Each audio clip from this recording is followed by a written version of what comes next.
Insert.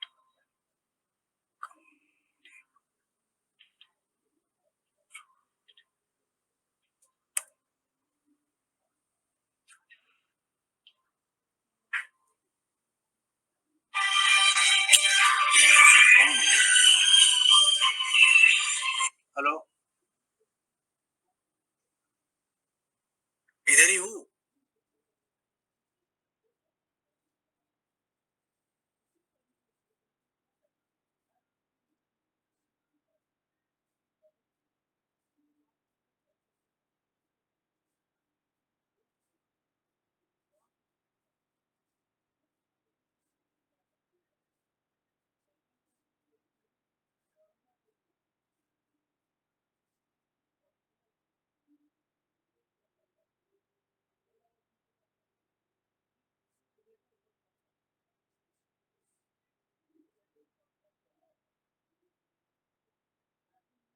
Hello hello,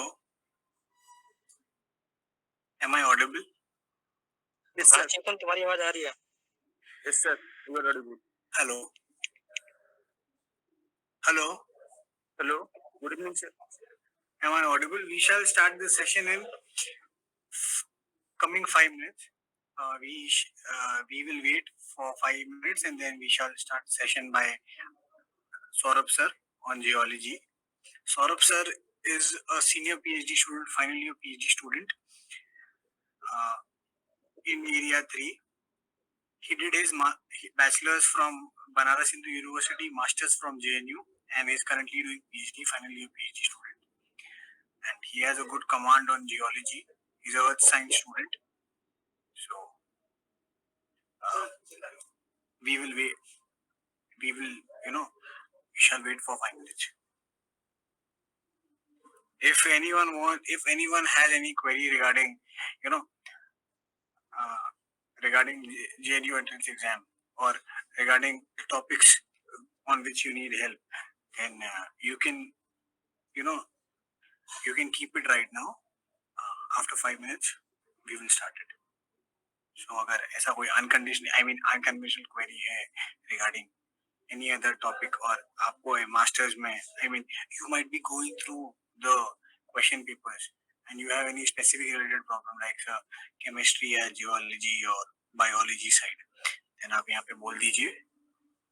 उस हिसाब से आगे का the future course of action shall be taken with keeping that thing into consideration.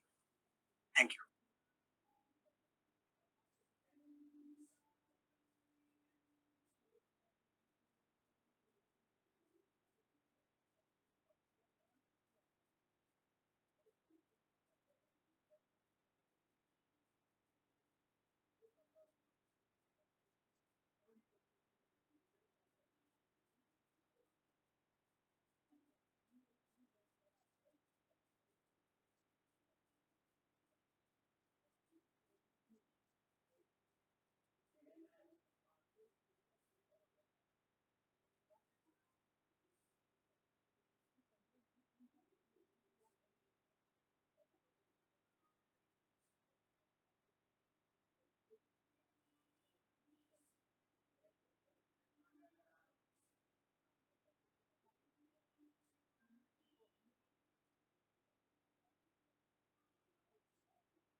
Slide visible है सबको? हेलो।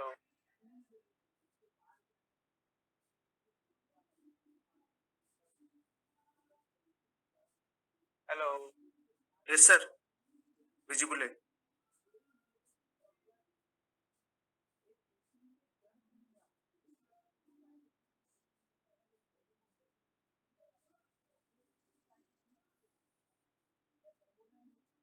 आज का टॉपिक जो है वो जियोलॉजी से रिलेटेड है। जियोलॉजी में बहुत सारे टॉपिक्स हैं जो कि आपके सिलेबस के अंतर्गत आते हैं, और उनमें से एक टॉपिक आज जो है मैं कवर करूंगा।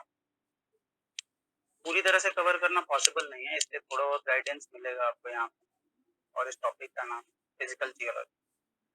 सबसे पहले मैं एक बात कंफर्म कर देना चाहता हूँ कि जो स्टूडेंट इसके पहले जियोलॉजी पढ़ चुके हैं, यानी जो जियोलॉजी से ग्रेजुएशन कर चुके हैं या ग्रेजुएशन और पीजी कर चुके हैं, उनके लिए जियोलॉजी में एंट्रेंस में कोई दिक्कत नहीं होगी। वो केवल अपने सिलेबस पे अगर फोकस करें जो इसके पहले वो पढ़ चुके हैं, नहीं भी करेंगे तब भी अगर अच्छे से पढ़ाई की है उन्होंने तो उनको एंट्रेंस में कोई प्रॉब्लम नहीं। इसके अलावा जो जिन्होंने जियोलॉजी कभी नहीं पढ़ी है उनके लिए जो है वो जियोलॉजी इम्पोर्टेंट है। ये जो मैं पढ़ा रहा हूँ वो चीज़। और इसके अलावा एक किताब है जो कि हो सकता है आपको चेतन वगैरह ने इन लोगों ने बताया हो। उसका नाम है के.एम. बांगर। के.एम. बांगर जो है वो ऐसी किताब है जो कि आपको एक जनरल आइडिया देती है ऐसे एग्जाम्स के लिए जियोलॉजी। ठीक है, किताब का पूरा नाम है प्रिंसिपल्स ऑफ इंजीनियरिंग जियोलॉजी। ये लगभग सारे जियोलॉजिकल एस्पेक्ट, सारे जियोलॉजिकल पार्ट्स को कवर करती है। ठीक है, कौन कौन से जियोलॉजिकल पार्ट्स होंगे उसमें? फिजिकल जियोलॉजी होगा, स्ट्रक्चरल जियोलॉजी होगा, पेट्रोलॉजी होगा, मिनरोलॉजी होगा, स्टैटिग्राफी होगा, पैलियोंटोलॉजी होगा। ये लगभग सारे पार्ट्स उस बुक में कवर किए हुए हैं और काफी अच्छे तरीके से, काफी क्रिस्प तरीके से उसमें पॉइंट टू पॉइंट डिस्कशन उसमें किया हुआ है। तो आप कोई दूसरी किताब पढ़ने के अलावा या नॉलेज गेन करने के चक्कर में मोटी मोटी किताबें पढ़ने के अलावा उसको छोड़ करके आप केम बांगर को पढ़िए। और most probably most of the students जो है वो केम बांगर ही पढ़ करके जेईई का एंट्रेंस देते हैं जियोलॉजी के। ये एक बेहतर किताब है जिसको कि आप पढ़ सकते हैं और अच्छे मार्क्स गेन कर सकते हैं। स्टार्ट करते हैं फिजिकल जियोलॉजी। फिजिकल जियोलॉजी में पहला सेक्शन जो है वो है वेदरिंग। वेदरिंग से रिलेटेड, वेदरिंग के बारे में लगभग हल्का फुल्का आइडिया सभी को होगा कि वेदरिंग एक्चुअल में होता है। वेदरिंग का सिंपल सा मतलब यही होता है कि डिसइंटीग्रेशन एंड डिकम्पोजिशन। डिसइंटीग्रेशन यानी फिजिकल ब्रेकडाउन, किसी भी हार्ड टेरेन का, किसी भी हार्ड रॉक का फिजिकल ब्रेकडाउन होता है और फिर उसके बाद उसका डीके होता है। लेकिन ये क्लियर कर पाना कि फिजिकल ब्रेकडाउन पहले होता है या डीके पहले होता है, ये कंफर्म नहीं हो सकता है कि पहले केमिकल ब्रेकडाउन, केमिकल डीके हो, फिर फिजिकल ब्रेकडाउन, या बहुत सारी जगह ऐसी हैं जहाँ पे कि पहले फिजिकल डिसइंटीग्रेशन हो, उसके बाद केमिकल डीके स्टार्ट हो। ठीक है। वेदरिंग में क्या होता है कि जो सरफेस होता है वो लूज होता है, हार्ड सरफेस होता है वो लूज होता है, लूज मटेरियल में बदलता है, उसको रेगोलिथ बोलते हैं। इसके अलावा कुछ और पॉइंट्स हैं जिनको कि ध्यान देने की जरूरत है वेदरिंग वाले सेक्शन में, जैसे इरोजन। इरोजन का सिंपल मतलब यही होता है कि मटेरियल को ट्रांसपोर्ट करना एक जगह से दूसरी जगह। ठीक है। इसके मीन्स क्या हो सकते हैं? विंड हो सकती है, वाटर हो सकता है और आइस हो सकता है। ठीक है। आइस किस फॉर्म में ट्रांसपोर्ट करती है? ग्लेशियर के फॉर्म। ठीक है। तो यहाँ से भी एक छोटा सा क्वेश्चन बन सकता है कि ट्रांसपोर्टेशन के मीन क्या हो सकते हैं अर्थ सरफेस। तो एयर, वाटर एंड विंड। हाँ, air, wind, water and ice हो सकते हैं। नेक्स्ट पॉइंट है डिन्यूडेशन। डिन्यूडेशन का मतलब होता है कि सरफेस की लोअरिंग या सरफेस का कटाव। ठीक है। लोअरिंग ऑफ सरफेस या डीके ऑफ सरफेस, ये कॉन्स्टिट्यूट होता है, ये बनता है डिन्यूडेशन वेदरिंग और इरोजन को एक साथ मिलाकर। यानी किसी भी सरफेस हाई लैंड की लोअरिंग को हम क्या बोलते हैं? डिन्यूडेशन। ठीक है। डिन्यूडेशन को हम डिग्रेडेशन भी बोल सकते हैं, जिसका अपोजिट टर्म होता है एग्रेडेशन। एग्रेडेशन के टेरेन आगे हम देखेंगे कि कौन से सिचुएशन में बनता है। एग्रेडेशन का टेरेन बनता है आपका डिपोजिशनल एनवायरमेंट। ठीक है। यहाँ एग्रेडेशन होता है और इस पॉइंट पे डिन्यूडेशन या डिग्रेडेशन होता है। ठीक है। नेक्स्ट पॉइंट है एक्सफोलिएशन। एक्सफोलिएशन में बेसिकली होता क्या है? अर्थ सरफेस के नीचे जो रॉक्स हैं वो एक के ऊपर एक पाइल अप। ठीक है। तो ऐसे टेरेन में जब ऊपर के सरफेस की वेदरिंग हो जाती है तो इससे क्या होता है कि एक प्रेशर रिलीज होता है। तो ऐसी सिचुएशन में जो ज्वाइंटेड रॉक, अर्थ सरफेस के नीचे जो ज्वाइंट्स हैं, वहां पे क्या होता है? सडन प्रेशर रिलीज की वजह से वो ज्वाइंट क्या होते हैं? अपने नीचे वाली रॉक ज्वाइंट के थ्रू, जो ऊपर वाली रॉक का लेयर है वो नीचे वाली रॉक के लेयर से सेपरेट हो जाता है। ठीक है। तो यहाँ पे पॉइंट ये है कि एक्सफोलिएशन के पीछे कारण क्या होता है? प्रेशर। ठीक है। ऐसे ऐसे छोटे पॉइंट्स पे आपको ध्यान देने होंगे जब भी आप जियोलॉजी पढ़ेंगे। तो इन सारे पॉइंट्स पे कि मेन पॉइंट क्या है उसको ध्यान देना है। ठीक है। और वो लिंक किससे है? जैसे यहाँ पे एक्सफोलिएशन से लिंक क्या हुआ? Pressure release. ठीक है। नेक्स्ट पॉइंट है स्टेरॉइडल वेदरिंग। स्टेरॉइडल वेदरिंग को एक और नाम दिया जाता है ग्रूसिफिकेशन। ठीक है। इसमें होता क्या है बेसिकली कि स्टेरॉइड यानी स्टेरिकल स्टेरिकल फॉर्म में, छोटे छोटे ग्रेन्यूल्स के फॉर्म में या बड़े ग्रेन्यूल्स के फॉर्म में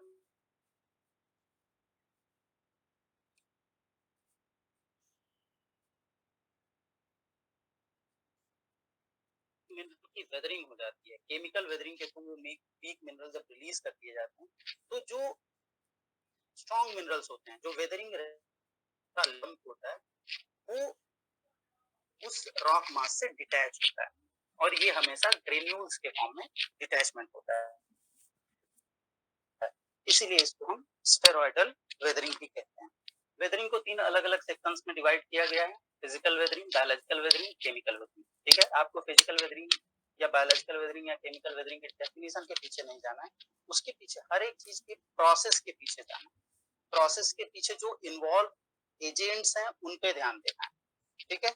और वेदरिंग से जो मोस्टली क्वेश्चंस बनते हैं वो बनते हैं स्टेबिलिटी के बेसिस, ठीक है, कि कोई भी मटेरियल वेदर कर रहा है तो उसकी स्टेबिलिटी पे क्या इफेक्ट पड़ रहा है, ठीक है। आपको क्वेश्चंस आ सकते हैं कि कुछ मिनरल्स के नाम दिए जा सकते हैं, उनके नाम पूछे जा सकते हैं कि वेदरिंग इनमें कौन सा सबसे स्टेबल मटेरियल होगा, ठीक है। तो ये जब आप पढ़ेंगे, यहाँ किताब में भी बहुत सारी चीजें थी, तो वहां से क्वेश्चन बन सकता है, वहां से पॉइंट्स पूछे जा सकते हैं कि कौन सा मिनरल सबसे वीक है या सबसे स्ट्रांग है, या कौन सा मटेरियल सबसे ज्यादा वेदर्ड है। जैसे अगर हम बात करें वेदरिंग में, हमने तीन जोन देखा था, एक वेदरिंग जोन देखा था, एक इरोजन जोन देखा था, एक डिपोजिशन जोन देखा था। तो वेदरिंग वाले एरिया में जो मटेरियल होंगे वो जाहिर सी बात है कि कोर्स ग्रेन होंगे वेदरिंग के बाद जो बने, ठीक है।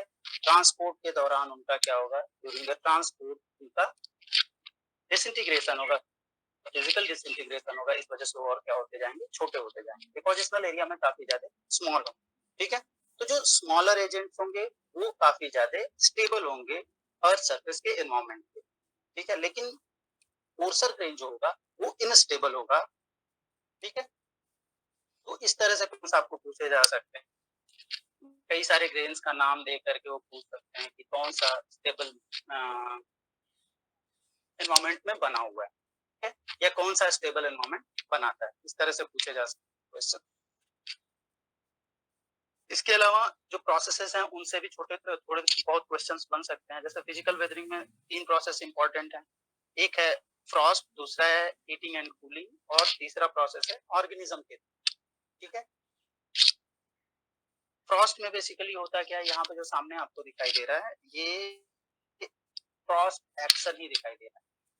रॉक्स जो है वो, उनमें थोड़े छोटे छोटे क्रैक्स होते हैं। जब भी आप अपने आसपास कभी कोई रॉक देखे होंगे तो आपने ध्यान दिया होगा कि उसमें छोटे छोटे क्रैक्स, उन क्रैक्स के ये क्रैक्स बनते कैसे हैं, ये सेम प्रोसेस वही होता है, या तो अर्थक्वेक माइक्रो ट्रेमर्स वगैरह की वजह से बन जाते हैं, या फिर गिरते समय या ट्रांसपोर्ट होते समय इनमें क्या होते हैं, क्रैक्स बन जाते हैं, या फॉर्मेशन के समय जो जॉइंट्स वगैरह बनते हैं वो जॉइंट्स वगैरह भी क्या होते हैं, जब रॉक की फॉर्मेशन होती है अलग अलग तरीके, तो उस समय भी क्या होता है, कुछ जॉइंट्स डेवलप होते हैं कुछ खास तरह की रॉक्स में। तो उनमें क्या होता है कि ये जॉइंट्स जब क्लियर होते हैं या इनमें वाटर एंट्री की कंडीशन अगर बन जाती है, तो यहाँ पे वाटर एंटर करती है, इन क्रैक्स में वाटर एंटर करता है, और जब ये वाटर फ्रीज होता है, ठीक है, यानी इसकी फ्रीजिंग जब होती है, तो ये वाटर जो है फ्रीजिंग के समय में इसका वॉल्यूम इंक्रीज हो जाता है, और इस इंक्रीज वॉल्यूम में इतना ज्यादा डेवलप होता है कि ये रॉक को डिसइंटीग्रेट कर देता है, तोड़ देता है, ठीक है। तो ये है यहाँ पे फ्रॉस्ट एक्शन में सीधे सीधे स्टेटमेंट भी पूछा जा सकता है, या फ्रॉस्ट के लिए रिस्पॉन्सिबल एजेंट पूछे जा सकते हैं। हीटिंग और कूलिंग, ये बेसिकली फ्रॉस्ट कंडीशन डेवलप कहाँ होगी, ये भी चीजें पूछी जा सकती हैं। जैसे फ्रॉस्ट की कंडीशन यहाँ अरावलीज में डेवलप नहीं हो सकती, ठीक है, क्यों, क्योंकि यहाँ पे टेम्परेचर इतना ज्यादा लो नहीं पहुंचता है। लेकिन जहाँ पे टेम्परेचर वाटर के फ्रीजिंग पॉइंट तक पहुंचेगा, उस रीजन में जो है वो फ्रॉस्ट एक्शन देखने को मिलेंगे। नेक्स्ट पॉइंट है हीटिंग एंड कूलिंग। हीटिंग और कूलिंग से क्या होता है कि जो बार बार अगर सरफेस की हीटिंग और कूलिंग की जाए तो एक्सपेंशन और कंपैक्शन की कंडीशन बनती है। जब रॉक हीट होती है तो वो एक्सपैंड करते हैं, मिनरल्स जो बहुत सारे ऐसे मिनरल्स हैं वो एक्सपैंड करते हैं, और जैसे ही कूलिंग होती है वो कॉन्ट्रैक्ट करते हैं, ठीक है। इस एक्सपेंशन और कॉन्ट्रैक्शन की वजह से जब काफी ज्यादा टाइम्स जो है एक्सपेंशन और कॉन्ट्रैक्शन होता है तो एक लूज कंडीशन बनती है सरफेस की, और सरफेस के मटेरियल क्या होते हैं वहां से रिमूव हो जाते हैं। नेक्स्ट है ऑर्गेनिज्म की वजह से, ठीक है।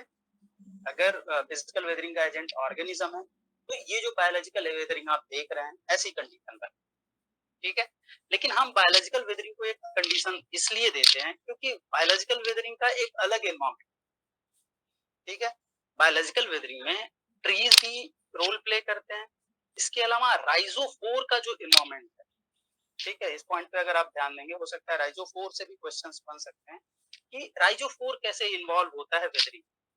राइजोफोर जो होता है रूट सिस्टम का जो एनवायरमेंट होता है उसको हम राइजोफोर बोलते हैं। वहां से भी कई सारे तरह के केमिकल एसिडिक मटेरियल्स निकलते हैं जो कि वहाँ के आसपास के रॉक को डिसॉल्व करते हैं और वहां से वो मिनरल को न्यूट्रिएंट्स को यूज करते हैं। ठीक है, तो ये तो राइजोफोर का एनवायरमेंट हुआ, लेकिन राइजोफोर की केमिकल वेदरिंग करता है, इसलिए उसको वेदरिंग एजेंट के कॉन्टेक्स्ट में पढ़ा जाता है। नेक्स्ट पॉइंट है जो छोटे छोटे माइक्रो ऑर्गेनिजम्स, ठीक है, जैसे बैक्टीरिया हुए, फंजाई हुए, इनसे भी कई तरह ऑर्गेनिक एसिड रिलीज होते हैं जो कि वेदरिंग के लिए रिस्पॉन्सिबल होते हैं, और उस वेदरिंग का पूरा फ्रेम जो होता है वो केमिकल वेदरिंग टाइप का होता है। ठीक है, लेकिन चूंकि ये केमिकल वेदरिंग अलग से भी एक बड़ा एरिया है, इसलिए हम इसको बायोलॉजिकल वेदरिंग के अंतर्गत ही पढ़ते हैं। ठीक है, जिसमें कि ऑर्गेनिज्म का इन्वॉल्वमेंट। तो यहाँ हम फिजिकल वेदरिंग देख रहे हैं। ठीक है, नेक्स्ट हम देखते हैं chemical weathering. Chemical weathering basically है क्या? केमिकल वेदरिंग एक केमिकल रिएक्शन है, जैसे हम लैब में केमिकल रिएक्शंस कराते हैं, अलग अलग एसोसिएशन और डिसोसिएशन कराते हैं मटेरियल का। ठीक है, मटेरियल फॉर्म भी होते हैं, नए मटेरियल फॉर्म होते हैं, कुछ होता है कि एसोसिएशन से मटेरियल फॉर्म होते हैं, कुछ डिसोसिएशन से मटेरियल फॉर्म। तो जो केमिकल वेदरिंग है, यहाँ पे मोस्टली डिसोसिएशन होता है, और डिसोसिएशन होता है किसका? कुछ केमिकल एजेंट्स होते हैं एनवायरमेंट में, रॉक में, जिनका की डिसोसिएशन। और ये केमिकल एजेंट्स कौन कौन से होते हैं? Minerals. Minerals basically chemical compounds ही होते हैं, और इन पे भी टेम्परेचर का इफेक्ट या एसिडिक एनवायरमेंट का इफेक्ट ठीक वैसा ही पड़ता है जैसा दूसरे केमिकल्स के लिए हम इमेजिन कर सकते हैं। ठीक है, तो हमको ये पता है कि एनवायरमेंट में कार्बन डाइऑक्साइड का कॉन्सेंट्रेशन काफी अच्छा खासा है। ठीक है, इसके अलावा वाटर भी अवेलेबल होता है, तो कार्बन डाइऑक्साइड वाटर के साथ मिल करके ऑर्गेनिक एसिड बनाती है, कार्बोनिक एसिड बनाती है। ठीक है, ये कार्बोनिक एसिड जब रॉक के सरफेस पे पड़ता है तो ये मिनरल्स के साथ रिएक्ट करता है।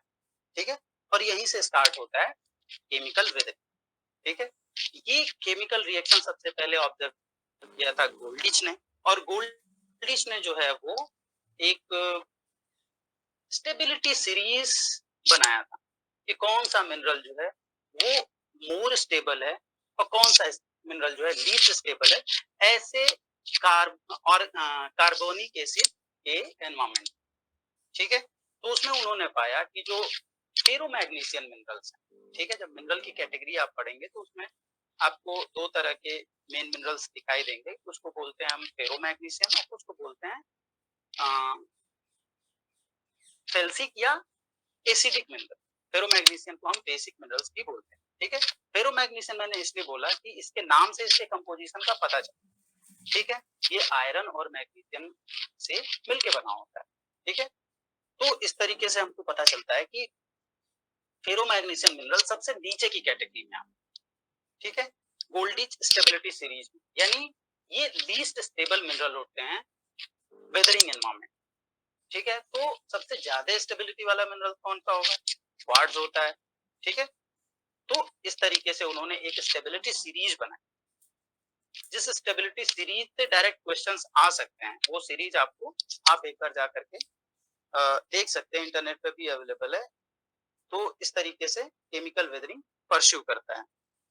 केमिकल वेदरिंग के लिए केमिकल वेदरिंग में प्रोसेसेस कौन कौन से होते हैं? एक होता है ऑक्सीडेशन, हाइड्रेशन, इसके अलावा होता है कार्बोनेशन। इन सारे प्रोसेसेस को देख सकते हैं, और ये सारे के सारे वाटर के प्रेजेंस में होते हैं। इसके अलावा केमिकल वेदरिंग के लिए, इसके पहले भी मैं एक्सप्लेन किया कि ऑर्गेनिजम्स भी रिस्पॉन्सिबल होते हैं केमिकल वेदरिंग के लिए।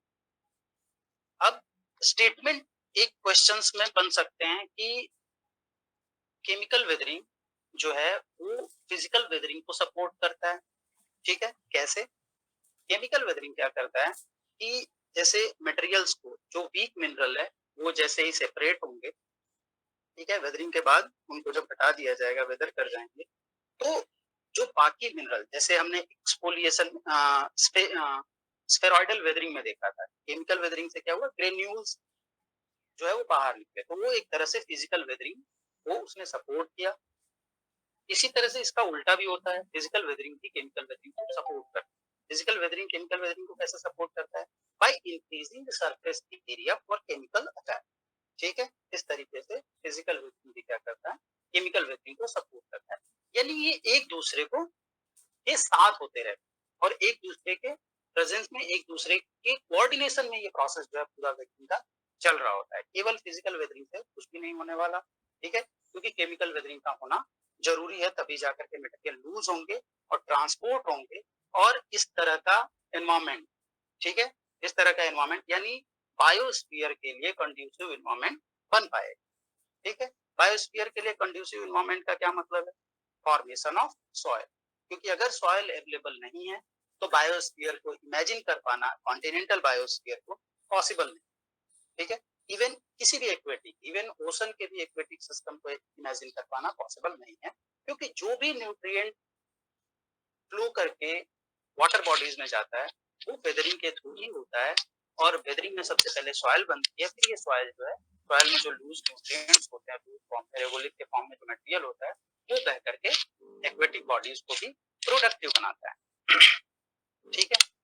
वेदरिंग में एक पॉइंट और ध्यान देने वाली बात है कि जैसे हम देख सकते कि इंडिया के नॉर्थ हिमालय है, और जहाँ पे हम अभी रह रहे हैं, सॉरी, जहाँ पे दिल्ली बसा हुआ है, ठीक है, यहाँ पे Aravalli one of the oldest mountain of the world और Himalaya youngest mountain of the world.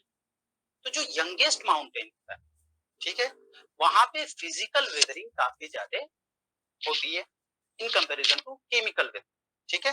Physical weathering का जो रेशियो होता है वो केमिकल वेदरिंग से कहीं ज्यादा होता है। इसके पीछे रीजन ये होता है क्योंकि वो टेक्टोनिकली एक्टिव टेरेन्स होते हैं। टेक्टोनिकली एक्टिव कहने का मतलब ये हुआ कि वहां का जो सरफेस है, ठीक है, सरफेस यानी जहाँ पे कि सारे के सारे पेड़ वगैरह लगे हुए हैं, जहाँ पे कि इंसान रह रहा है, वो जो सरफेस है उसके नीचे जो है वो तमाम तरह के एक अर्थक्वेक की कंडीशन बनी रहती है। इस वजह से वहां पे माइक्रो ट्रीबर्स वगैरह होते रहे, सरफेस है वो शेक होता रहता है। इसके अलावा बहुत सारे और भी कारण है जिनकी वजह से फिजिकल वेदरिंग होती है, वो है लैंडस्लाइड वगैरह। तो इस वजह से जो जंगल टेरेन है वहां पे फिजिकल वेदरिंग ज्यादा होती है। तो फिर अरावलीज को मैंने क्यों डिस्कस किया? अरावलीज को मैंने इसलिए डिस्कस किया क्योंकि ये यंगर से हम कंपेयर करेंगे ओल्डर को। यंगर में हमने बताया फिजिकल वेदरिंग ज्यादा होती है, तो ओल्डर में कौन सी वेदरिंग ज्यादा होगी? Chemical weathering. क्यों? क्योंकि ये जो टेरेन, अरावलीज का जो टेरेन है, ये टेक्टोनिकली स्टेबल है। टेक्टोनिकली स्टेबल है, यहाँ पे ऐसे टाइप की कंडीशन यानी फिजिकल वेदरिंग यानी माइक्रो वगैरह की कंडीशन बहुत ही कम बनती है। इसलिए यहाँ के सरफेस सेक कम होते हैं, इसलिए स्टेबल लैंड होते हैं। जो भी मटेरियल बनता है वेदरिंग का वो सब का सब केमिकल वेदरिंग से बनता है, ठीक है। तो ये भी एक पॉइंट आपको क्वेश्चंस में पूछे जा सकते हैं कि यंगर टेरेन और ओल्डर, ये जो मैं पॉइंट बता रहा हूँ ऐसे ही पॉइंट आपको पिक करने हैं पढ़ते समय अपने बुक से। नेक्स्ट पॉइंट है सॉइल प्रोफाइल। वेदरिंग के बाद जो सबसे पहला स्ट्रक्चर बनता है वो बनता है सॉइल प्रोफाइल, ठीक है। सॉइल प्रोफाइल के अलग अलग हॉरिजॉन से आपको क्वेश्चंस बन सकते हैं, ठीक है। हॉरिजॉन्स के बारे में अच्छे से पढ़ लीजिएगा। इसके अलावा हॉरिजॉन से क्या क्या क्वेश्चन बन सकते हैं? जैसे पार्टिकल के साइज पे बन सकते हैं, ठीक है, कि कौन सी कौन से हॉरिजॉन में जो है वो पार्टिकल का साइज कैसा होगा, यानी सबसे फाइनर कौन सा होगा? जाहिर सी बात है जो अपर वाले होंगे वो फाइनर होंगे, जो लोअर वाले होंगे वो कोर्सर होंगे, और जो सबसे नीचे होगा वो तो पेरेंट रॉक होगा, वो तो रॉक का मास होगा जिसपे की वेदरिंग होती है, ठीक है। इसके अलावा क्वेश्चंस बन सकते हैं लीचिंग से। लीचिंग यानी जब सरफेस पे वेदरिंग होती है, ठीक है, तो वेदरिंग में क्या होता है कि मटेरियल्स जो है वो कई सारे फॉर्म में कन्वर्ट होते हैं। इसमें से कुछ जो सॉल्युबल एलिमेंट्स होते हैं, ठीक है, रॉक मिनरल के जो सॉल्युबल कंपोनेंट्स होते हैं वो वाटर के साथ डिसॉल्व होकर के प्रोफाइल में नीचे की तरफ मूव करते हैं, क्योंकि ये जो पूरी की पूरी प्रोफाइल है वो एक पोरस और परमिएबल मीडियम बनाती है, ठीक है। इसकी वजह से ये पर्कुलेशन होता है, ठीक है। तो रॉक प्रोफाइल में जो पर्कुलेशन होता है या वाटर के साथ डिसॉल्व मटेरियल का जो मूवमेंट होता है उसकी फॉर्म बोलते हैं लीचिंग, ठीक है। ये लीचिंग कब तक होगी? जब तक कि उसको इम्परवियस लेयर नहीं मिले, ठीक है। तो जहाँ पे इम्परवियस लेयर मिलेगी वहां पे ये पूरे के पूरे मटेरियल को डिपॉजिट किया जाए, ठीक है। तो इस तरीके से इनसे भी क्वेश्चंस बन सकते हैं। कुछ क्वेश्चंस ऐसे बन सकते हैं कि जो लीचिंग होती है मटेरियल, लीचिंग की वजह से हम देख रहे हैं कि लीच करके जो मोबाइल मटेरियल है वो नीचे की तरफ जाए, जाहिर सी बात है उनका कॉन्सेंट्रेशन नीचे की तरफ बढ़ता जाए, तो इससे भी क्वेश्चंस बन सकते हैं। सॉइल प्रोफाइल के बनने के लिए अलग अलग फैक्टर्स रिस्पॉन्सिबल होते हैं, ठीक है, फैक्टर्स का नाम भी पूछा जा सकता है, जैसे क्लाइमेट हुआ, क्लाइमेट के अलावा रॉक टाइप हुआ, ठीक है, रॉक टाइप यानी जो बेस मटेरियल है वो जो रॉक मास जिससे की वेदरिंग अकर कर रही है। इसके अलावा ये दो मेन फैक्टर हैं, क्लाइमेट और रॉक टाइप। क्लाइमेट में क्या, एरिड वाटर, जो प्रेसिपिटेशन है वो, और टेम्परेचर, ये दो मेन प्रोसेस हैं जो सॉइल प्रोफाइल के डेवलपमेंट पे अफेक्ट डालते हैं, ठीक है। अब प्रोफाइल की थिकनेस से भी क्वेश्चंस बन सकते हैं। थिकनेस से क्या क्वेश्चन बनेंगे कि क्लाइमेट और थिकनेस दोनों एक दूसरे के पूरक होते हैं, यानी एक दूसरे के कॉम्प्लीमेंट्री होते हैं। अगर कंड्यूसिव एनवायरमेंट है, यानी कंड्यूसिव अगर क्लाइमेटिक कंडीशन है, तो सॉइल प्रोफाइल जो है वो थिक बने, मोटी बने, ठीक है। लेकिन अगर कंड्यूसिव एनवायरमेंट नहीं है, फेवरेबल एनवायरमेंट नहीं है, तो ऐसी सिचुएशन में जो सॉइल प्रोफाइल की थिकनेस होगी वो कम होगी, ठीक है। अब इसको एक और तरह से देखते हैं, जो एरिड रीजन होगा, एरिड यानी ड्राई रीजन जो होगा, वहां पे सॉइल की थिकनेस जब आप देखेंगे तो सॉइल प्रोफाइल की थिकनेस कम हो। अब ये सॉइल प्रोफाइल की थिकनेस कम होने से सीधा सीधा मतलब ये है कि नंबर ऑफ हॉरिजॉन जो हमको सामने दिखाई दे रहे हैं, एक लंबा सा हॉरिजॉन दिखाई दे रहा है, उसमें ओ ए ई बी सी डी ऐसे हॉरिजॉन्स हमको दिखाई दे रहे हैं, इनमें हॉरिजॉन्स के नंबर में क्या होगी, डेफिशिएंसी होगी, ठीक है। एरिड रीजन में ऐसा भी हो सकता है केवल ओ और ए और आर हॉरिजॉन हो, ठीक है, बी सी डी खत्म हो, इस तरीके से भी हो सकता है। लेकिन जो फुल्ली ग्रोन प्रोफाइल होती है वो ह्यूमिड रीजन की होती है, ठीक है। ह्यूमिड, ट्रॉपिकल ह्यूमिड रीजन जो होता है वहां पे सबसे थिकेस्ट सॉइल प्रोफाइल देखने को मिलती है, ठीक है। और उनमें जो है हर एक हॉरिजॉन क्लियरली विजिबल, ये भी क्वेश्चन बन सकता है कि इसमें क्लियरली विजिबल हॉरिजॉन होंगे नहीं होंगे, तो इस तरह के क्वेश्चंस अराइज हो सकते हैं। इसके अलावा सॉइल के टाइप से भी क्वेश्चन अराइज हो सकते हैं कि सॉइल के टाइप कौन कौन से होते हैं, ठीक है। इनमें अगर हम देखें तो सॉइल जो है वो कई तरीके से बनती है। एक तो सॉइल बनने का तरीका ये है कि जहाँ पे रॉक है, ठीक है, जहाँ पे रॉक है वहीं पे वेदरिंग के थ्रू ये सॉइल प्रोफाइल डेवलप, ठीक है। दूसरा तरीका ये है कि रॉक के वेदरिंग से मटेरियल ट्रांसपोर्ट होकर कहीं और चले जाएं और वहां पे सॉइल प्रोफाइल डेवलप, ठीक है। जैसे अगर गंगेटिक प्लेन में अगर हम देखेंगे तो यहाँ पे सॉइल की कंडीशन अलग है, ठीक है। लेकिन अरावलीज में, दिल्ली में आप देखेंगे तो सॉइल की कंडीशन अलग है। दिल्ली में सॉइल जो है वो दो तरीके से बनी, एक तो बनी हुई है क्वार्टजाइट की वेदरिंग से जो कि वेदरिंग प्रोफाइल है, और दूसरा जो डस्ट स्टॉर्म, पास्ट में जो बड़े बड़े डस्ट स्टॉर्म चले हैं उस वजह से जो मटेरियल ला करके दिल्ली में डिपॉजिट किया गया, वहां पे जो है उस प्रोफाइल का डेवलपमेंट हुआ है। तो ऐसी कंडीशन में जो है सॉइल प्रोफाइल को कई सारी कैटेगरीज में डिवाइड करते हैं। जैसे रिवर से अगर डिपॉजिट का निर्माण हुआ है, बना हुई फॉर्मेशन हुआ है डिपॉजिट का, तो उसको हम एलुवियल डिपॉजिट बोलते हैं। लेकोस्ट्राइन एनवायरनमेंट यानी लेक एनवायरनमेंट में अगर डिपॉजिट का फॉर्मेशन हुआ है तो उसको हम लेकोस्ट्राइन डिपॉजिट बोलते हैं। सी की कंडीशन में अगर डिपॉजिट का फॉर्मेशन हुआ है तो उसको हम मराइन डिपॉजिट बोलेंगे। विंड की केस में अगर विंड ट्रांसपोर्टेड, जैसा कि हमने दिल्ली में बताया कि विंड के थ्रू भी ट्रांसपोर्ट होकर के मटेरियल डिपॉजिट हुए हैं जिनपे की सॉइल प्रोफाइल का फॉर्मेशन हुआ है, ऐसी कंडीशन को हम बोलेंगे इओलियन डिपॉजिट्स। और ग्लेशियल कंडीशन यानी आइस के कंडीशन में पोल पे और हाई एल्टीट्यूड माउंटेन्स पे जो मटेरियल ट्रांसपोर्ट होकर के सॉइल प्रोफाइल का निर्माण होता है उसको हम बोलते हैं ग्लेशियल डिपॉजिट्स, ठीक है। ये अलग अलग डिपॉजिट्स के टाइप्स थे जिनपे की सॉइल बनती है, ठीक है। इसके अलावा जो सॉइल प्रोफाइल में एक टर्म और आ सकता है, एक क्वेश्चन और आ सकता है, रिलेटेड हो सकता है, वो है पार्टिकल साइज, ठीक है। अलग अलग पार्टिकल के साइज जो है वो सॉइल फॉर्मेशन में रोल प्ले करते हैं, ठीक है। लेकिन जो एक्चुअल सॉइल जिसको हम बोलते हैं उनमें केवल तीन पार्टिकल आते हैं जिनको हम बोलते हैं सैंड, सिल्ट और क्ले, ठीक है।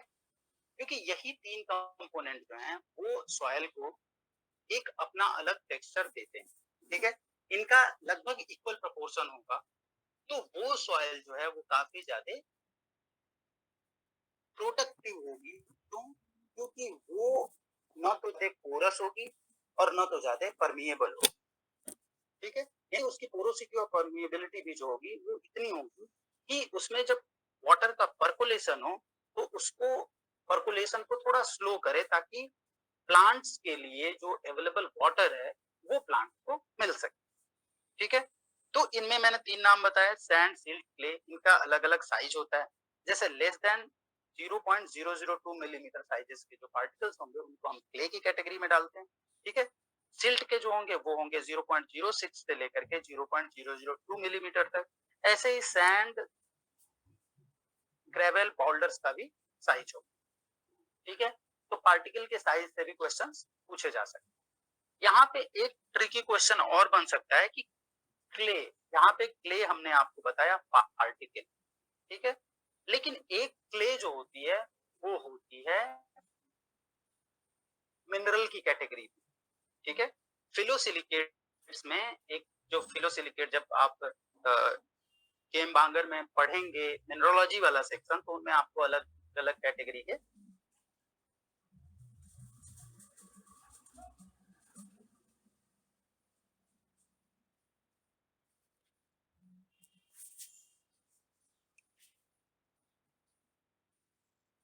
ठीक है, जो प्लेट नुमा सिलिकेट्स होते हैं उनका डिस्क्रिप्शन आएगा, और उन्हीं में फेलोसिलिकेट की एक कैटेगरी आती है जिसको हम बोलते हैं क्ले मिनरल।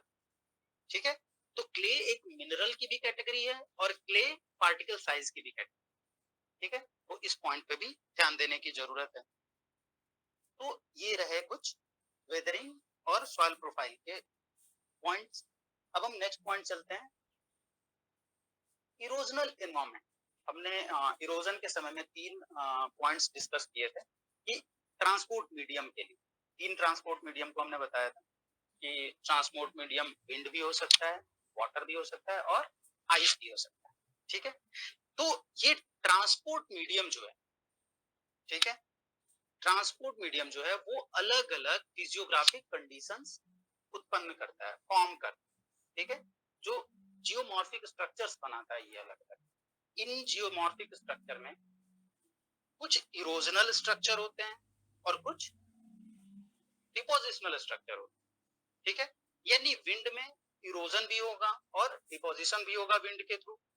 ठीक है, तो इरोजनल स्ट्रक्चर कुछ अलग तरीके के दिखेंगे और डिपोजिशनल स्ट्रक्चर कुछ अलग तरीके के दिखेंगे। तो क्वेश्चंस यहाँ पे ये बन सकते हैं कि एओलियन जो डिपॉजिट्स हैं या एओलियन जो लैंड फॉर्म है उनमें से कौन सा इरोजनल लैंड फॉर्म है और कौन सा डिपोजिशनल लैंड फॉर्म। ठीक है, इनके एग्जांपल्स अगर 2-4 भी याद करते हैं तो थोड़े बहुत पास में आप पहुंच सकते हैं और वो क्लियर हो सकती हैं चीजें। ठीक है, इरोजन के प्रोसेसेस भी पूछे जा सकते हैं कि विंड इरोजन के क्या क्या प्रोसेसेस हो सकते हैं, तो इसमें से हो सकता है डिप्लेशन, इसके अलावा एब्रेशन, एट्रीशन, ये कुछ कुछ प्रोसेसेस हैं। ठीक है, इसके बाद इरोजनल फीचर्स में वेंट इफेक्ट्स हो सकते हैं, पेडेस्टल रॉक्स हो सकती हैं। ठीक है, ये जो लैंड फॉर्म्स हैं, इरोजनल लैंड फॉर्म और डिपोजिशनल लैंड फॉर्म। ठीक है, आप किताब से देख करके पढ़ पाना या और समझ पाना बहुत ही मुश्किल है आपके लिए, तो इसके लिए आप इंटरनेट पे जाएंगे और इनका एक्चुअल फोटो देखेंगे, पिक्चर देखेंगे इंटरनेट पे कि इनका एक्चुअल पिक्चर क्या है। ठीक है, तो आपको आइडिया लगेगा कि ये फॉर्म्स कैसे डेवलप हो या इनको हम डिस्क्राइब किस तरीके से कर सकते हैं। ठीक है, ट्रांसपोर्टेशन के समय में विंड के ट्रांसपोर्टेशन के समय में बाकी सारे प्रोसेसेस होते हैं। इसके अलावा विंड डिपॉजिट से सैंड ड्यून्स वगैरह बनते हैं। इसके अलावा ड्यून्स के भी कई सारे कैटेगरीज होते हैं, ड्यून्स के कई सारे फॉर्म्स होते हैं, लीवर्ड साइड होता है। इसके अलावा इसका डिपोजिशनल साइट्स होते हैं, अलग अलग साइज साइट्स होते हैं। इसके अलावा लैंड फॉर्म्स जो बनते हैं वो लोएसिस बनते हैं। ठीक है, तो ये अलग अलग तरीके के आपको एओलियन लैंड फॉर्म दिखेंगे जिन पे कि आपको फोकस करना है। ठीक है, यहाँ पे कुछ नाम भी दिए हुए हैं एओलियन लैंड फॉर्म्स के, जिनको कि आप देख सकते हैं, डेफिनेशन भी लिखे हुए हैं। हिंसलबर्ग वगैरह हैं, ओएसिस वगैरह हैं, साल्ट फैंस वगैरह हैं जिनको पलाया भी कहते हैं। ठीक है, तो ये जो पॉइंट्स हैं, हमेशा ये ध्यान रखिएगा कि जो साइड में या जो एक तरह से आपको साइंटिफिक नाम मिलेगा, जैसे सॉल्ट प्लेन के केस में सॉल्ट पैन लिखा हुआ है तो सॉल्ट पैन से क्वेश्चन नहीं आएगा, क्वेश्चन आएगा पलाया। ठीक है, इस तरीके से क्वेश्चन बनाए जाए। इसके बाद नेक्स्ट हम देखेंगे fluvial land forms. Fluvial land forms क्या होते हैं? जो फ्लूवियल कंडीशन में बने, यानी जो वाटर फ्लो की वजह से जो लैंड फॉर्म्स डेवलप होंगे उनको हम फ्लूवियल, ठीक है। फ्लूवियल लैंड फॉर्म वो 3 अलग अलग जोन्स में हम डिवाइड करते हैं। एक होता है हेड वाटर जोन, दूसरा होता है ट्रांसफर जोन, तीसरा होता है डिपोजिशनल। हेड वाटर जोन में हमेशा सरफेस की लोअरिंग, ठीक है।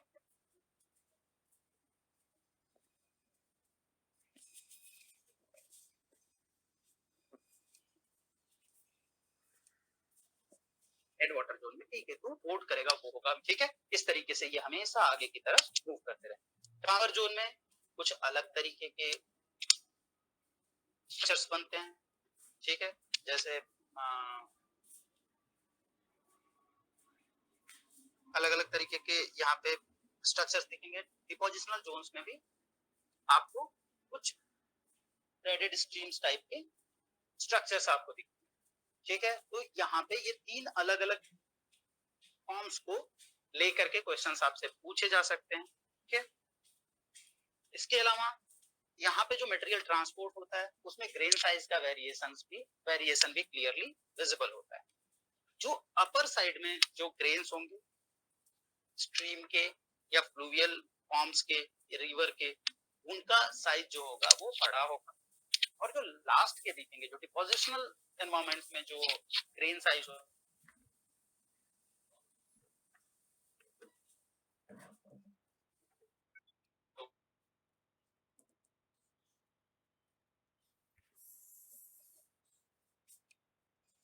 अलग होंगे और डिपोजिशनल लैंडफॉर्म होंगे वो उनसे ठीक डिफरेंट, ठीक है। जैसे ऑक्सबो लेक वगैरह की कंडीशन यहाँ फोटो में लास्ट में डिपोजिशनल साइड में आपको एक तो मेन स्ट्रीम दिखाई दे रही होगी, इसके अलावा छोटे छोटे मून से स्ट्रक्चर भी दिखाई दे रहे होंगे ब्लू कलर में, ठीक है, वाटर के कलर में। यही होती है ऑक्सबो लेक। ये जब आप पढ़ेंगे होता क्या है कि मिएंडरिंग, सबसे पहला स्ट्रक्चर बनता है मिएंडरिंग, यानी सांप के आकार में नदियां मूव करती है, ठीक है। और ये फ्लूवियल स्ट्रक्चर ही है, कहीं भी आप रिवर को देखेंगे फ्लो करते हुए वो इसी स्ट्रक्चर में वाटर फ्लो करता है रिवर से, ठीक है, चाहे किसी भी टेरेन में हो। तो इस तरीके से हम देखते हैं कि सबसे पहले हमको दिखाई देते हैं ये मिएंडरिंग होती है, फिर ये मिएंडरिंग धीरे धीरे क्या होती है, कटती है, ठीक है। कटने के बाद वो बनाती है क्या, ऑक्सबो लेक्स, ठीक है। इसके अलावा ब्रेडेड स्ट्रीम जो कि डिपोजिशनल एनवायरनमेंट में लास्ट में बनती है, ठीक है। कुछ कुछ ब्रेडेड स्ट्रीम्स जो हैं इनके जो ब्रेड्स हैं, यानी बीच बीच में जो डिपॉजिट्स बने हुए हैं, छोटे छोटे आइलैंड्स बने हुए हैं, वो इतने बड़े हैं कि उनपे कई कई एकड़ के फॉरेस्ट अभी तक इकट्ठे हो चुके हैं, ठीक है। जैसे माजुली आइलैंड की अगर हम बात करें, जो ब्रह्मपुत्रा का एक ब्रह्मपुत्रा में पाया जाने वाला लार्जेस्ट रिवर आइलैंड है और वो शायद वर्ल्ड का लार्जेस्ट रिवर आइलैंड की कैटेगरी में आता है। वो रिवर के बीच में बना हुआ है और वो बना, इस तरह से भी क्वेश्चन आपसे पूछे जा सकते हैं, सीधे सीधे आपको रिवर आइलैंड के बारे में पूछा जा सकता है, ठीक है। तो कुछ डिपोजिशनल स्ट्रक्चर्स जैसे वाटरफॉल वगैरह जो कंडीशंस बनेंगी वो डिपोजिशनल स्ट्रक्चर्स का पार्ट होगा। पॉट होल्स जो होंगे वो ये जो होंगे इरोजनल स्ट्रक्चर का पार्ट, यानी ये सरफेस फ्लूवियल एनवायरनमेंट में इरोजन से डेवलप हुए स्ट्रक्चर्स, ठीक है। पॉट होल्स हुए, वाटरफॉल्स हुए, गॉर्ज हुए, मिएंडर्स हुए, तो ये अलग अलग इरोजनल लैंड फॉर्म है। इसके अलावा डिपोजिशनल लैंड फॉर्म्स में भी काफी सारे एलुवियल फैन बनते हैं, फ्लड प्लेन बनते हैं, इसके अलावा नेचुरल लेवीज बनती हैं, पॉइंट बार्स बनते हैं, डेल्टास बनते हैं, ठीक है। तो इनके पास जब आप जाएंगे तो आपको काफी टू द पॉइंट, काफी कॉन्सेप्चुअल वर्ड्स और डिस्क्रिप्शंस आपको दिखेंगे जो कि आपके एग्जाम के लिए भी जरूरी।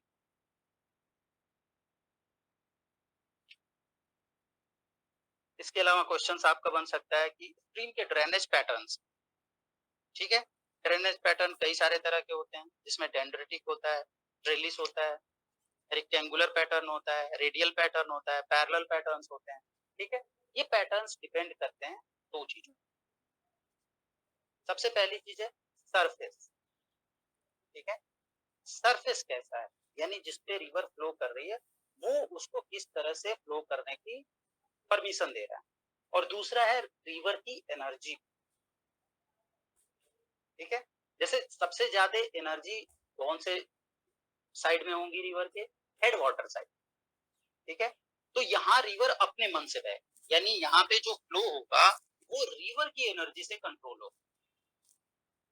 लेकिन जैसे ही हम ट्रांसपोर्ट जोन में आते हैं, ट्रांसपोर्ट जोन में या डिपोजिशनल जोन में, यहाँ पे रिवर की एनर्जी जो है वो कम हो जाती है, ठीक है। एनर्जी लो होने की वजह से यहाँ पे जो रिवर के फ्लो को कंट्रोल करता है वो होती है सरफेस जियोग्राफी, ठीक है। तो जो जियोग्राफिकल कंडीशंस होंगी उनकी वजह से, तो ये सारे के सारे जो अलग अलग ड्रेनेज पैटर्न्स हैं वो इन दोनों कंडीशंस के थ्रू बनते हैं, इनको आप देख लेंगे। इसके अलावा टाइप ऑफ स्ट्रीम्स भी होती हैं, कई सारे तरह की स्ट्रीम्स होती हैं जिनपे कि उन दो कंडीशंस का कंट्रोल होता है, ठीक है। कॉन्सिक्वेंट स्ट्रीम, सबसिक्वेंट स्ट्रीम्स होती हैं, एंटीसेडेंट स्ट्रीम्स होती हैं, सुपरपोज्ड स्ट्रीम्स होती हैं। इसके अलावा नेक्स्ट जो पॉइंट आता है वो आता है वैलीज, ठीक है।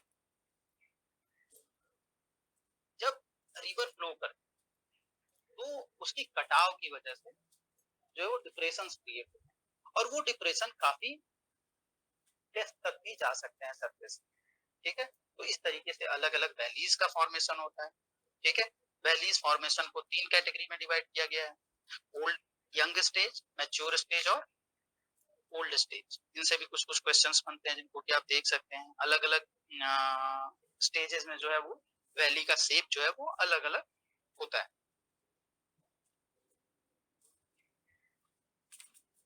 इसके अलावा नेक्स्ट पॉइंट हो सकते हैं फ्लड से रिलेटेड कुछ पॉइंट्स हो सकते हैं, और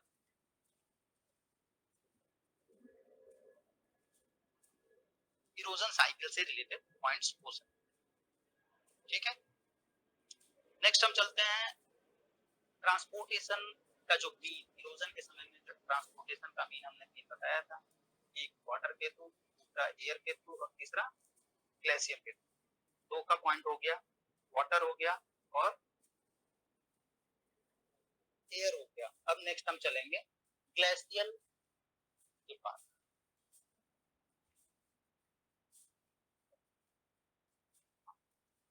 ग्लेशियल लैंडफॉर्म्स, ग्लेशियल लैंडफॉर्म्स पे भी काफी क्वेश्चंस आपको बनते हैं। ग्लेशियल लैंडफॉर्म्स को ऐसे पढ़ के समझ पाना थोड़ा मुश्किल है, फोटो देखना बहुत ही जरूरी है, और ऐसे एक साथ फोटो देखने में पूरी चीजें क्लियर नहीं होंगी, तो आपको ये बारी बारी से एक एक टर्म को ले जाकर के वहां पे एक्सप्लेनेशन इसका देखना पड़ेगा कि ये कैसे स्ट्रक्चर्स होते हैं, ठीक है। इसमें जो मोस्टली क्वेश्चंस जो बनते हैं वो केटल लेक जो बनती है, ठीक है। जैसे अलग अलग कंडीशन में अलग अलग लेक बनेंगे, ठीक है। तो यहाँ पे केटल लेक जो है वो काफी ज्यादा लाइमलाइट में रहता है, तो इससे काफी क्वेश्चन बनते हैं, ठीक है। काफी क्वेश्चंस नहीं, एक ही क्वेश्चन बनेगा कि कौन से लैंड फॉर्म में ये डेवलप होता है, तो सीधे सीधे ग्लेशियल लैंड फॉर्म, ठीक है। जो ये आपको पॉइंट्स दिख रहे हैं, जितने भी टर्म्स आपको सामने दिख रहे हैं, इन टर्म्स का अमलगमेशन हो सकता है बाकी सारे लैंड फॉर्म्स के साथ। जैसे एरियल, विंड के थ्रू जो इरोजन या डिपोजिशन हुआ है, और वाटर के थ्रू इरोजन या डिपोजिशन, उन सब के साथ मिक्सअप करके भी क्वेश्चन बन सकते हैं कि वाला लैंड फॉर्म जो है वो किस एनवायरमेंटल कंडीशन में बनता है, ठीक है। ग्लेशियल, फ्लूवियल या एओलियन, ठीक है। तो इनसे क्वेश्चंस बन सकते हैं, ठीक है।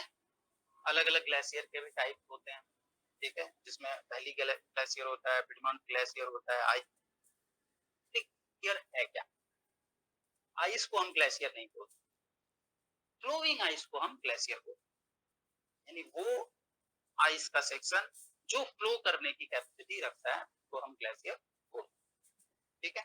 फ्लो क्यों करेगा, फ्लो करने के पीछे जाहिर सी बात है एक लुब्रिकेटिंग मीडियम डेवलप होना चाहिए जिसके थ्रू की वो मूवमेंट हो सके, ठीक है।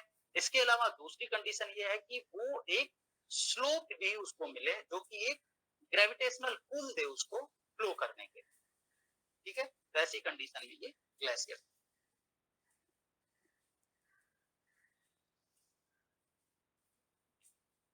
ग्लेशियर के भी अलग अलग इरोजनल और डिपोजिशनल लैंड फॉर्म्स बनते हैं, जैसे कि आप अपने बुक में जाकर के देख सकते हैं। ग्लेशियर वैली से रिलेटेड क्वेश्चंस इंपॉर्टेंट हैं, U shape valley, V shape valley, cirque वगैरह जो भी है, ठीक है। हाँ, एक पॉइंट है यू शेप वैली और वी शेप वैली, इसका क्वेश्चन काफी ज्यादा पूछा जाता है, अलग अलग जियोलॉजिकल एग्जाम्स में भी पूछे जाते हैं कि ये दोनों किस किस कंडीशंस में बनते हैं। तो वी शेप वैली जब भी आप देखेंगे तो वो बनेगा फ्लूवियल कंडीशन, और यू शेप वैली आपको देखने को मिलेगा ग्लेशियल कंडीशन। इसके अलावा ग्लेशियल कंडीशन में एक और वैली का निर्माण होता है जिसको हम बोलते हैं हैंगिंग वैली, ठीक है। हैंगिंग वैली यानी एक ऊपर में वैली टाइप कंडीशन बनती है, उसके सडन एक नीचे जो वैलीज होती हैं उनको हम बोलते हैं हैंगिंग वैली, यानी छोटी छोटी वैलीज जो है, ठीक है, वो एक बड़ी वैली से कनेक्ट, लेकिन उनका स्लोप लो एंगल स्लोप नहीं होता है, सडन स्टिप स्लोप होता है। ऐसी कंडीशन में क्योंकि वो थोड़ी ऊपर होती है इसलिए उनको हैंगिंग वैली बोलते हैं, वहां से जो है वो ट्रांसपोर्टेशन होता है मटेरियल का। इसके अलावा अलग अलग और भी स्ट्रक्चर्स बनते हैं जो कि हम पॉइंट टू पॉइंट देख सकते हैं। नेक्स्ट जो क्वेश्चंस बनते हैं वो है कास्ट टोपोग्राफी, नहीं ये क्या है, कोस्टल लैंड फॉर्म्स, ठीक है। कोस्टल कंडीशन में जो कोस्टल कंडीशन में हर जगह चारों तरफ अगर हम देखेंगे तो बहुत सारी जगहों पे हमको कोस्टल एरियाज में हार्ड रॉक्स दिखाई देते, ठीक है। ये कोस्टल रीजन की जो हार्ड रॉक हैं वो ओशन वेव जो उनके कांटेक्ट में हमेशा होती है और इनका धीरे धीरे इरोजन होता रहता है, ये वेदर करती रहती है, इरोड करती रहती हैं और ये अलग अलग लैंड फॉर्म्स डेवलप करती है। इनमें भी कुछ इरोजनल लैंड फॉर्म्स बनेंगे और कुछ डिपोजिशनल लैंड फॉर्म्स, ठीक है। इनके पॉइंट्स हमको देखने जरूरी होते हैं, ये हम जाएंगे तो जब हम पढ़ेंगे तो हमको अच्छे से ये एक्सप्लेनेशन वहां पे सारे के सारे दिखेंगे, और इनसे रिलेटेड अगर कोई भी क्वेश्चन होगा तो आप पूछ सकते हैं जो चीजें ना समझ में आए,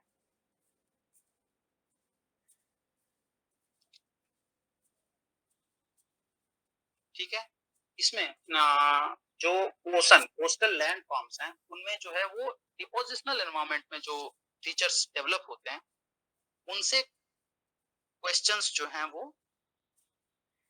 अच्छे खासे बनते हैं और पूछे भी जाते हैं, जिसमें बीच के अलग अलग टाइप, बीच होता है, टम्बूला होता है, ठीक है, स्प्लिट्स होते हैं, इनसे रिलेटेड क्वेश्चंस बनते हैं जिन पे कि हमको ज्यादा फोकस करना है। तो हमको बेसिकली जो फॉर्म्स के नाम है उन पे फोकस करना है, ठीक है। और एक बार अगर हम पिक्चर देख लेंगे तो हमारे माइंड में वो चीजें सेट हो जाएंगी और उनसे हम कोई भी क्वेश्चन आएगा तो उसको हम डील कर सकते हैं। इसके अलावा नेक्स्ट जो पॉइंट है वो है कास्ट टोपोग्राफी, ठीक है। Karst landform, karst landform से सीधे सीधे भी क्वेश्चन पूछे जाते हैं, कास्ट लैंड फॉर्म किस तरह की रॉक से रिलेटेड है। तो कास्ट लैंड फॉर्म जो है या कास्ट टोपोग्राफी जो है वो लाइम स्टोन टेरेन से रिलेटेड है। लाइम स्टोन एक तरह की रॉक है जो नॉन सिलिकेट रॉक है, ये कार्बोनेट रॉक की कैटेगरी में आती है, ठीक है। ये लाइम स्टोन जो है वो एसिडिक वाटर में जो इसके कंपोनेंट्स हैं वो आसानी से डिसॉल्व हो जाते हैं और इस तरह से ये वाटर में डिसॉल्व होने के बाद ये आगे की तरफ फ्लो कर सकते हैं, ठीक है। तो इसी डिसोल्यूशन और ट्रांसपोर्ट की वजह से अलग अलग लैंड फॉर्म बनते हैं, क्योंकि जैसे अभी दिल्ली की अगर हम बात करें तो दिल्ली का पूरा एरिया जो है वो क्वार्ट्जाइट टेरेन, ठीक है। क्वार्ट्जाइट क्वार्ट्ज के मेटामॉर्फिज्म से बनी हुई रॉक है, ठीक है, जो कि क्वार्ट्जिटिक मटेरियल के मेटामॉर्फिज्म के थ्रू बनी हुई रॉक है जो कि मोस्टली क्वार्ट्ज कंटेन करती है, ठीक है। और क्वार्ट्ज जो है वो रेसिस्टेंट मिनरल है वेदरिंग एनवायरमेंट, ठीक है। अगर प्योर क्वार्ट्ज है तो वो एकदम ही वेदर नहीं करेगा, लेकिन अगर उसमें कुछ इम्प्योरिटीज हैं, जैसे दिल्ली में अगर हम देखें तो दो तरह की रॉक्स हैं, क्वार्ट्जाइट रॉक्स हैं। एक को हम बोलते हैं क्वार्ट्जाइट, दूसरे को हम बोलते हैं फेरुजिनस क्वार्ट्ज। फेरुजिनस क्वार्ट्जाइट का आयरन की वजह से कलर जो होता है वो रेड होता है और वो आसानी से वेदर करता है, ठीक है। तो इस तरीके से हम देखते हैं कि पूरा का पूरा दिल्ली या पूरा का पूरा मोस्ट ऑफ द अरावली में जहां भी आप देखेंगे सरफेस जो है वो क्वार्ट्जिटिक टेरेन की है। ऐसे ही कुछ और एरियाज, ठीक है, जैसे बुंदेलखंड का कुछ एरिया, जैसे विंध्यन वाला एरिया आप देखेंगे तो वहां पे एक लार्ज एरिया है जो लाइमस्टोन टेरेन का बना हुआ है, यानी सरफेस उसका पूरा का पूरा लाइमस्टोन का। तो वहां पे ऐसे स्ट्रक्चर्स देखने को मिल सकते हैं।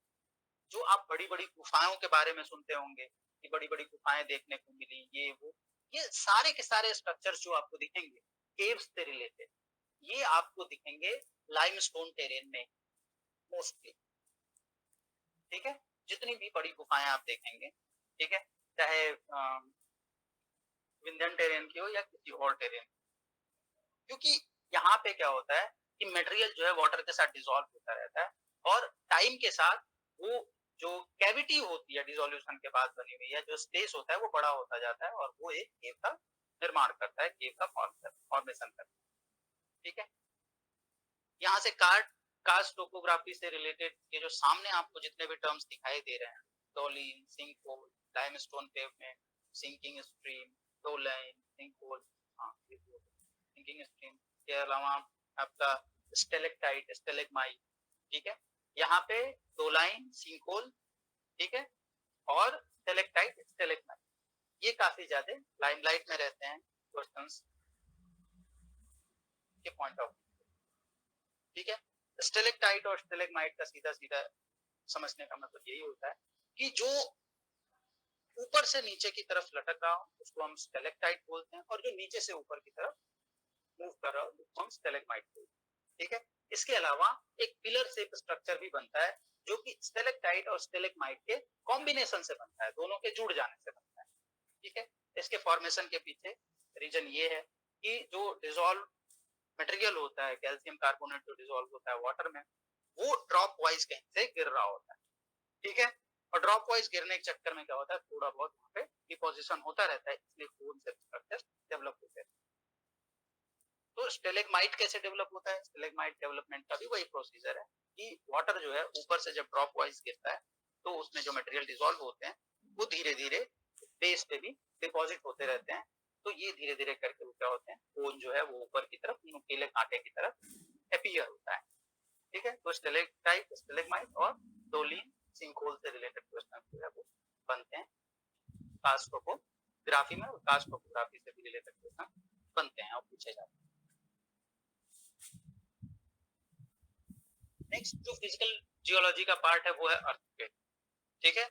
लैंड फॉर्म, अभी तक जितने भी हमने पॉइंट्स देखे उन सब पॉइंट्स में हमने यही देखा कि जो लैंड फॉर्म्स है उसमें चेंजेस को हम ऑब्जर्व कर रहे हैं, अलग अलग पॉइंट के थ्रू हम उनको देख रहे हैं। ठीक इसी तरह से एक पॉइंट होता है अर्थक्वेक जो कि लैंड फॉर्म के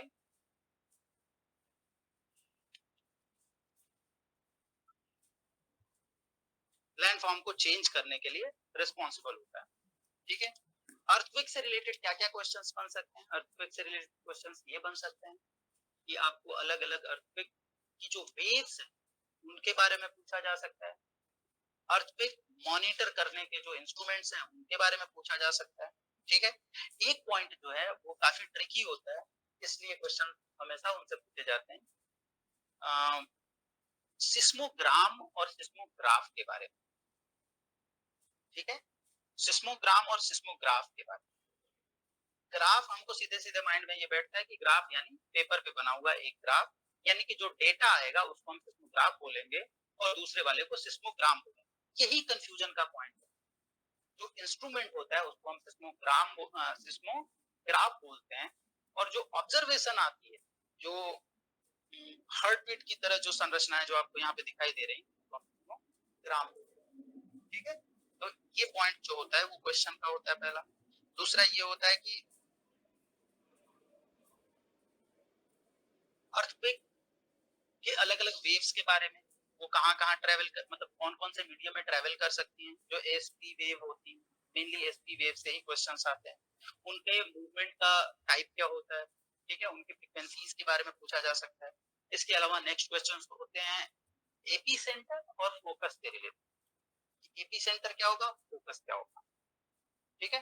फोकस जो होता है वो सरफेस पे होता है, एपी सेंटर क्या होता है, जो पॉइंट ऑफ एनर्जी प्रोडक्शन होता है उसको एपी सेंटर होता है, ठीक है। पॉइंट ऑफ एनर्जी प्रोडक्शन का क्या मतलब है, जहां पे कि अर्थक्वेक के लिए, ठीक है, जहां पे कि कोई लैंड डिफॉल्ट, हमेशा ये याद रखिएगा कि अर्थक्वेक जब भी होता है उसके पीछे केवल एक नहीं लेकिन मोस्ट ऑफ द टाइम केवल एक रीजन होता है, वो होता है इंटरनल साइड में कोई सरफेसियल चेंज, ठीक है। यानी नीचे में जो सरफेस है उसमें कुछ बदलाव हुआ है, कुछ एडजस्टमेंट हुआ है, जिसकी वजह से कि एनर्जी, सडन एनर्जी रिलीज होता है, ठीक है। इसके अलावा जो अर्थक्वेक के जो अलग अलग कॉन्सेप्ट्स दिए गए हैं उनके बारे में क्वेश्चन आ सकते हैं, ठीक है, जिसमें सबसे मेन होता है rebound theory. Elastic rebound theory जो है वो मोस्ट एक्सेप्टेड थ्योरी है अर्थक्वेक जनरेशन के केस में। इलास्टिक रिबाउंड में क्या होता है, जैसे यहाँ पे हमको सामने में दिखाई दे रही होंगी, जो स्लाइड है उसमें दिखाई दे रही होंगी, दो अलग अलग रीजन्स हैं, ठीक है। उनमें क्या हुआ कि एक फॉल्ट प्लेन बनता है, फॉल्ट प्लेन डेवलप होता है और उसी के थ्रू जो है वो दोनों ब्लॉक जो है वो एक दूसरे से सेपरेट होते हैं, ठीक है।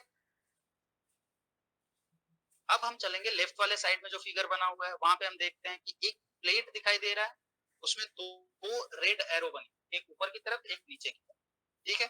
तो यहाँ पे एक प्रेशर की कंडीशन डेवलप होती है और सडनली जो है प्रेशर इतना हाई हो जाता है कि जो डॉटेड लाइन आपको दिखाई दे रहा है वो फॉल्ट प्लेन की तरफ बिहेव करता है और यहाँ पे क्या होता है कि दोनों प्लेट ब्रेक कर जाती हैं, एक साइड जो है वो नीचे की तरफ मूव कर जाता है, दूसरा साइड ऊपर, ठीक है। और यहाँ पे एक छोटा वाइब्रेशन क्रिएट, यही वाइब्रेशन जो है एपिसेंटर का काम करता है और ये अर्थक्वेक को ऊपर की तरफ ट्रांसफर, ठीक है, सरफेस में जो है वो हलचल पैदा करता है। इसके अलावा अर्थक्वेक की इंटेंसिटी वगैरह से भी क्वेश्चन आ सकते हैं, ठीक है। अर्थक्वेक का जो जोन है, हाँ, अर्थक्वेक से एक क्वेश्चन और भी काफी टाइम पूछा गया है, हम लोगों के समय में पूछा गया था जब हमने एमएससी का एग्जाम दिया था, कि दिल्ली किस जोन में आता है, ठीक है। दिल्ली अर्थक्वेक के कौन से जोन में आता है, जैसे दिल्ली, जैसे डिस्ट्रक्शन के बेसिस पे कई सारे लेवल्स जो है अर्थक्वेक के डिवाइडेड हैं, ठीक है, 1 to 11 है आई थिंक। तो उससे रिलेटेड क्वेश्चंस आ सकते हैं कि कौन सा लीस्ट डिस्ट्रक्टिव होगा, कौन सा हाईली डिस्ट्रक्टिव होगा। तो यहाँ पे जैसे जैसे नंबर बढ़ेगा वैसे वैसे डिस्ट्रक्शन कम होगा, ठीक है। तो दिल्ली जो है वो अर्थक्वेक जोन 4 में आता है, ठीक है। इसीलिए हम लोग थोड़े थोड़े टाइम के बाद हमेशा झूला झूलते रहते हैं, ठीक है। पूरा हॉस्टल खाली हो जाता है, सब लोग जाके बाहर एक दूसरे से गप्पे मारते हैं। तो ये मोस्ट ऑफ द टाइम देखने को मिलता है, हर 3-4 महीने में एक आध बार देखने को ये चीजें मिल जाती है, ठीक है। लेकिन अर्थक्वेक जोन 1 जो होगा वहां पे डिस्ट्रक्शन का लेवल बहुत ही हाई, ठीक है, और वहां पे ट्रीमर्स नहीं आएंगे, वहां पे काफी अच्छे खासे लेवल के अर्थक्वेक की कंडीशन बनेगी और हल्का फुल्का सेक नहीं होगा, सरफेस काफी ज्यादा तेज सेक होगा। तो वो सारी कंडीशन बनती है जिनके बारे में पढ़ना हो, ठीक है। जो स्केल है अर्थक्वेक की उसको हम बोलते हैं मर्सेली स्केल, ठीक है। ये 1 to 12 अलग अलग कैटेगरीज में डिवाइड किया गया है on the basis of intensity, ठीक है। इसके जो इफेक्ट्स हैं वो भी वो उतने ज्यादा इंपॉर्टेंट नहीं है, मेन है कि जो जोन्स हैं वो ज्यादा इंपॉर्टेंट।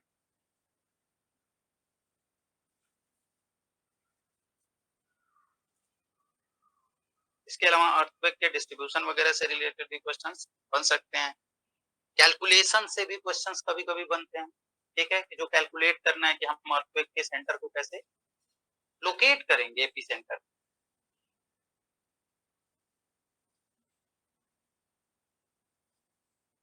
नेक्स्ट जो लैंडफॉर्म मॉडिफिकेशन जो होता है वो होता है वोल्केनो की वजह से, ठीक है। पूरे के पूरे धरती का जो शेप और स्ट्रक्चर आज हम देख रहे हैं सरफेस पे, उसके लिए जो मेन रिस्पॉन्सिबल फैक्टर है वो है वोल्केनो, ठीक है।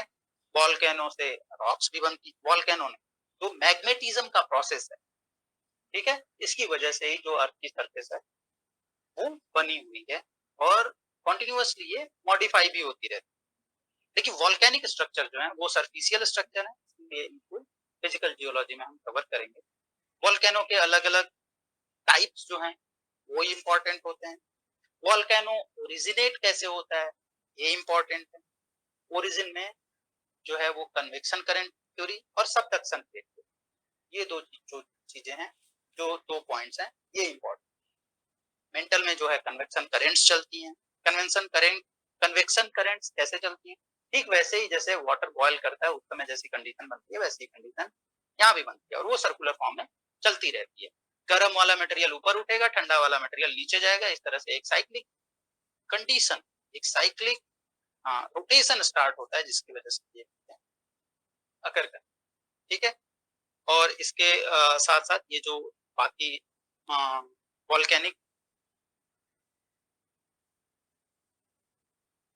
प्रोसेस से रिलेटेड जो टर्म्स हैं ये सारे भी इंपॉर्टेंट हैं, इनको भी आपको देखना चाहिए, ठीक है। इसके अलावा वॉल्केनिक प्रोडक्ट्स से रिलेटेड क्वेश्चन, ठीक है।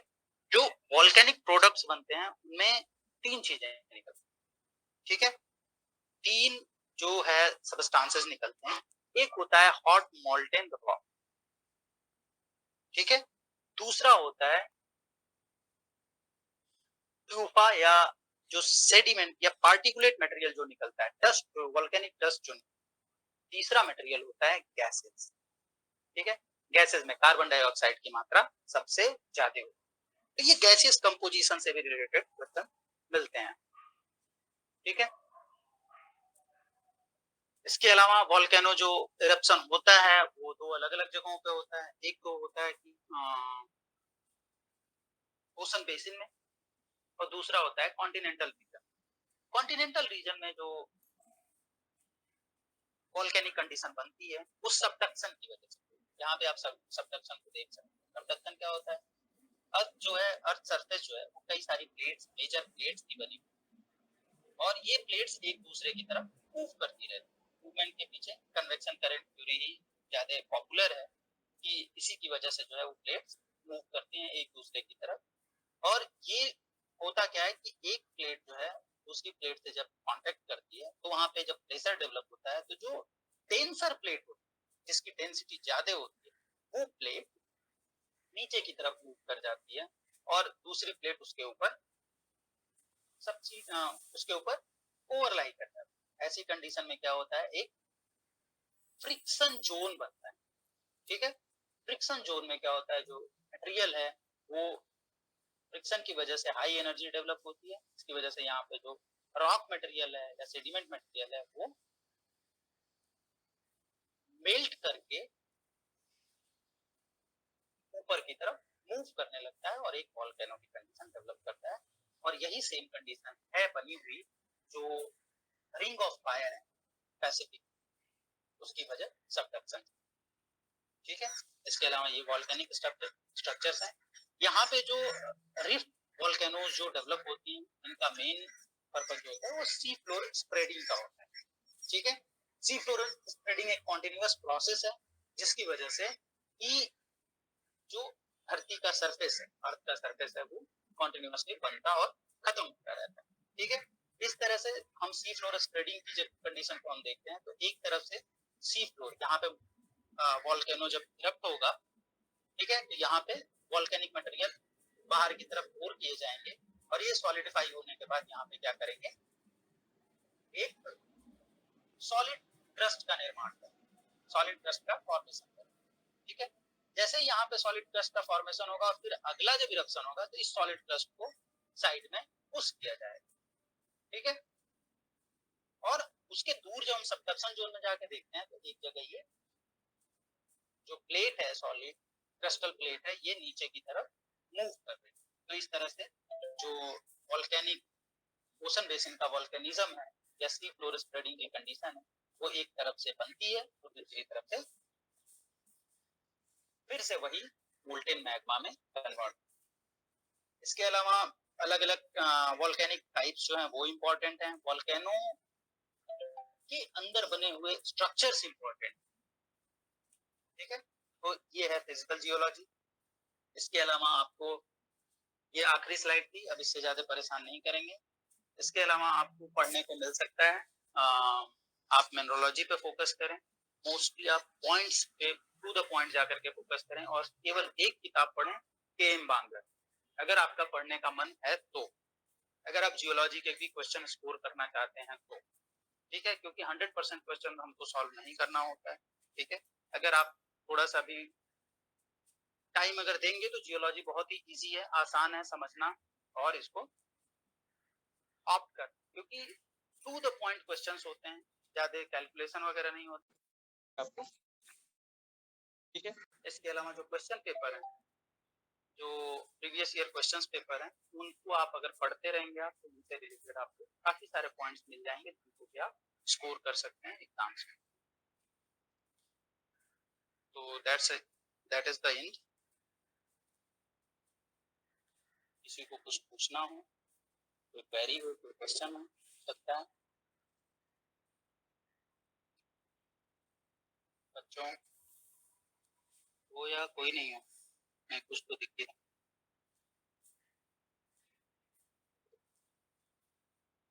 मैं सुनाई दे रहा हूँ सबको? हेलो हेलो,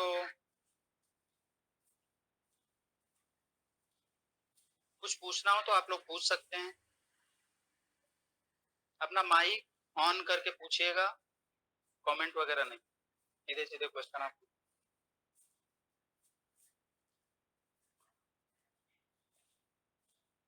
इसके अलावा भी अगर आपको कोई दिक्कत होती है चीजों को पढ़ते समय, तो आप क्वेश्चन जो है वो ग्रुप में लिख सकते हैं, ठीक है।